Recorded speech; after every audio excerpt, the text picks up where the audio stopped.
siapa yang menggerakkan, siapa yang mengajari dia. Karena kalau lihat kemampuan itu, kemampuan menulisannya berantakan, ya. Tidak mengikuti sistematika pelajaran-pelajaran orang-orang yang terdidik, yang sarjana, sekelas skripsi saja tidak. Nah, oleh karena itu kita akan melihat siapa di belakang dia. Di belakang dia kita akan usut. Tolong catat itu. Yang ketiga, kelakuan-kelakuannya, tindakan-tindakan saja.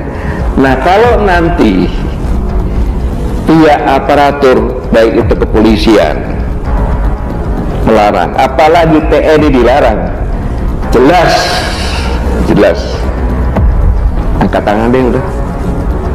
Negara kita sudah negara dikuasai oleh PKI.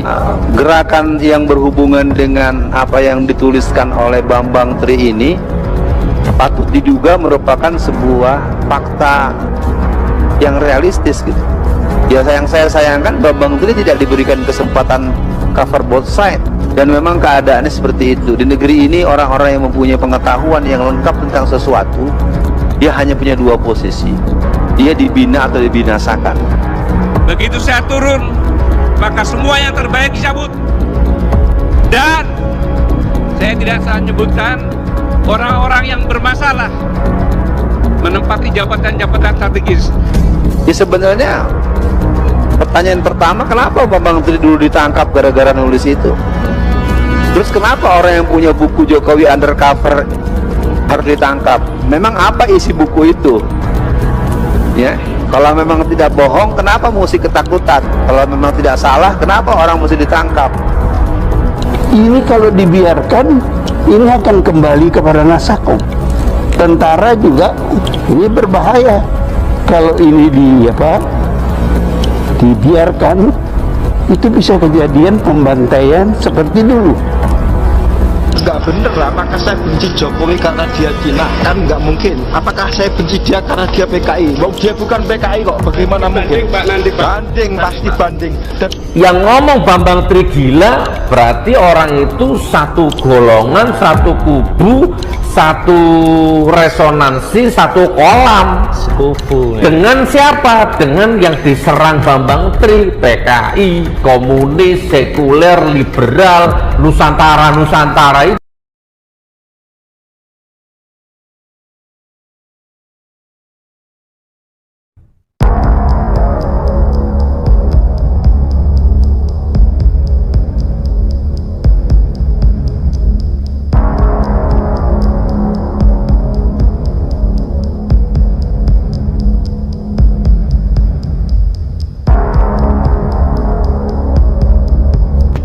Persidangan terdakwa kasus penistaan agama dan ujaran kebencian Bambang Tri Mulyono dan Sugi Nur Raharja masih berjalan di Pengadilan Negeri PN Solo.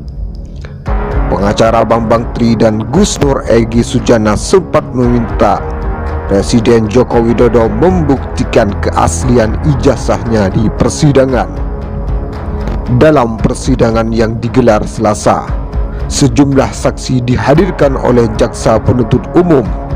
Sejumlah saksi masih memberikan kesaksiannya terkait konten soal mubahalah antara kedua terdakwa yang diunggah di akun YouTube GN13 Official. Sidang ini digelar setiap hari Selasa terkait kasus ujaran kebencian dan penistaan agama. Namun, isu ijazah Jokowi malah disinggung dalam persidangan tersebut. Kuasa hukum kedua terdakwa, Egy Sujana, menilai 7 saksi yang sudah memberikan kesaksian kepada majelis hakim dianggapnya tidak berkualitas. Alasannya tidak bisa membuktikan keaslian ijazah Jokowi. Kesaksian hanya asumtif, seperti masa sih SD, SMP, SMA palsu, padahal sudah wali kota 2 kali, gubernur, presiden 2 kali. Itu kualitas saksi yang berasumsi, tidak dengan fakta, kata Egy saat ditemui di PN Solo. Dia menuturkan Bambang Tri melakukan penelitian selama 3 tahun mengenai keaslian ijazah Jokowi. Hasil dari penelitian itu kemudian dia paparkan ke publik yang justru membuatnya berurusan dengan hukum. Membuktikan itu, dia dengan mubahalah karena tidak ada yang bisa dikonfirmasi ucapnya. Oleh karenanya, dalam persidangan ini, dia berharap bisa membuka misteri keaslian ijazah Jokowi. Dia ingin Jokowi dihadirkan dalam persidangan ini dan membawa ijazah aslinya. Yang bisa menolong, ya Jokowi sendiri. Caranya datanglah ke sini. Kalau Jokowi merasa sibuk, padahal ini kampungnya sendiri, tugasi orang, apa tunjuk lawyer atau tunjuk jaksa sebagai pengacara negara, bawa itu ijazah aslinya, ucapnya. Ijazah asli itu, sambung Egy, harus sudah diaudit oleh tim forensik kepolisian bahwa itu ijazahnya asli. Namun jika tidak, hal itu membuatnya yakin jika ijazah Jokowi palsu. Kalau itu dia bawa, itu clear, case close. Silahkan Bang Tri dihukum, bahkan silahkan Bang Tri ditembak kepalanya. Itu yang seperti dia mau.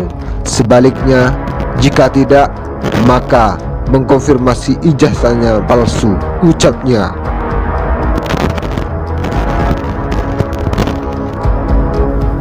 Bambang Tri Mulyono divonis 6 tahun penjara karena terbukti bersalah menyebarkan kebohongan hingga menimbulkan keonaran terkait tuduhan ijazah palsu Presiden Jokowi. Bambang Tri dinyatakan melanggar pasal 14 UU nomor 1 tahun 1946 tentang penyebaran berita bohong yang dengan sengaja menimbulkan keonaran di tengah masyarakat. Mengadili, Bambang Tri terbukti bersalah secara sah dengan menyiarkan berita bohong secara bersama-sama, menetapkan Bambang Tri di penjara selama 6 tahun, kata Ketua Majelis Hakim Muhammad Yuli Hadi saat membacakan vonis. Hakim menyinggung pertemuan Bambang Tri dengan Gus Nur dalam siniar di kanal YouTube GN13 Official. Melalui siniar tersebut, keduanya membicarakan ijazah Presiden Jokowi yang diduga palsu. Siniar tersebut dianggap telah menimbulkan perpecahan di tengah masyarakat, terutama di media sosial. Menanggapi vonis tersebut, Bambang Tri mengatakan dirinya akan mengajukan banding. Ia merasa putusan hakim kurang mempertimbangkan pledoi yang dirinya ajukan. Saya akan mencari pengacara terbaik untuk mendampingi saya, ujarnya. Bambang Tri sebelumnya juga menggugat dugaan ijazah palsu ke Pengadilan Negeri Jakarta Pusat pada Oktober 2022 lalu. Namun gugatan itu dicabut setelah Bambang Tri menjadi tersangka. Sebelumnya, Sugi Nur Raharja alias Gus Nur juga divonis 6 tahun penjara dalam kasus yang sama. Gus Nur juga dianggap bersalah telah menyebarkan berita bohong soal tuduhan ijazah palsu. Jaksa penuntut umum Apriyanto Kurniawan mengatakan puas dengan putusan hakim tersebut.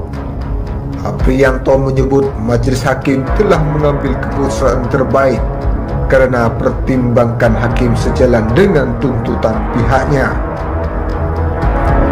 Mengenai berat atau ringan, saya pikir itu tidak jadi masalah bagi kami, katanya. Namun, Apriyanto mengatakan pihaknya akan tetap mengajukan banding. Langkah tersebut diambil untuk mengimbangi pengajuan banding dari terdakwa.